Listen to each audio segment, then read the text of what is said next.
Greetings and welcome, noble subjects of the domain. I am Sire Vince, your host, and welcome to my workplace. Best not to tell my bosses about this. The domain is all about fantasy, so on today's broadcast, I would like to ask you a question. What is a thing you wish to see more in fantasy storytelling? I'll go first. The one thing I wish to see more is prehistory being utilized as a direct source of inspiration. I remember my very first broadcast on this channel, where I talked about a few known works of fiction that took inspiration from prehistory in their settings. Skyrim, Dungeons and Dragons, A Song of Ice and Fire, and The Lord of the Rings were the works I had showcased over a year ago. Granted, we have seen a handful of creatures from our distant past make appearances in more popular works and media, and there exists a subgenre of fantasy called Stone Age fantasy, or Neolithic fantasy. Alas, this subgenre is anything but popular, and the prehistoric animals that are showcased are the more popular kind. Dinosaurs go without mention.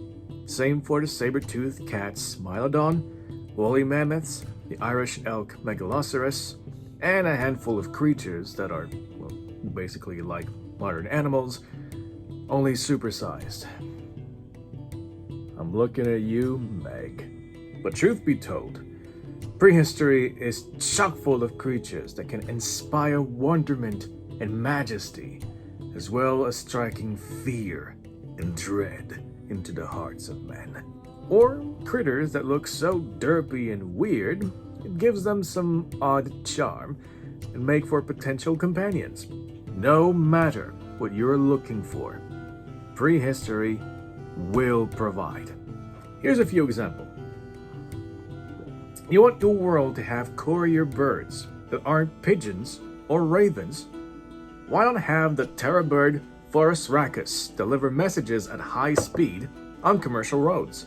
Plus, with its gnarly-looking claws and beak, surely the terror bird needs no protection from bandits. Let's say you want to come up with a design for your deep ones, but wish to stray from classic Lovecraftian or Eldritch elements. Look up the Cambrian explosion and take inspiration from the bizarre-looking arthropods that appeared in a time where life was at its earliest stages.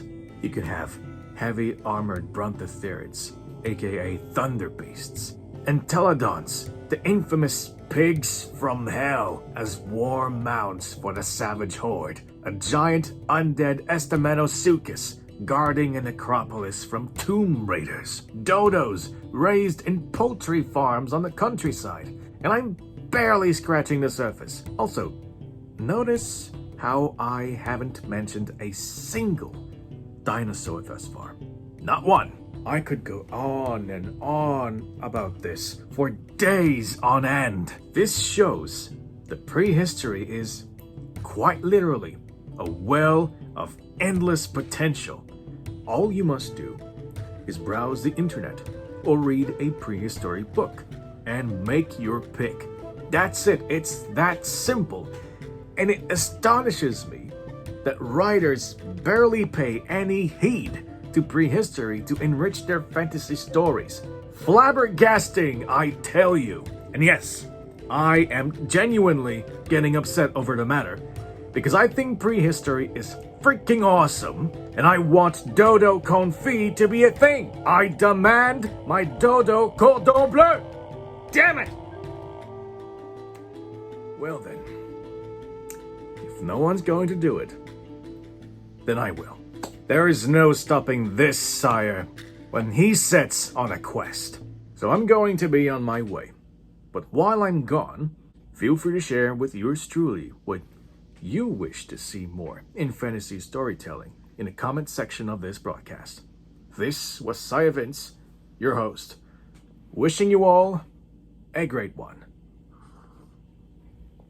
Ah, great, now I'm hungry.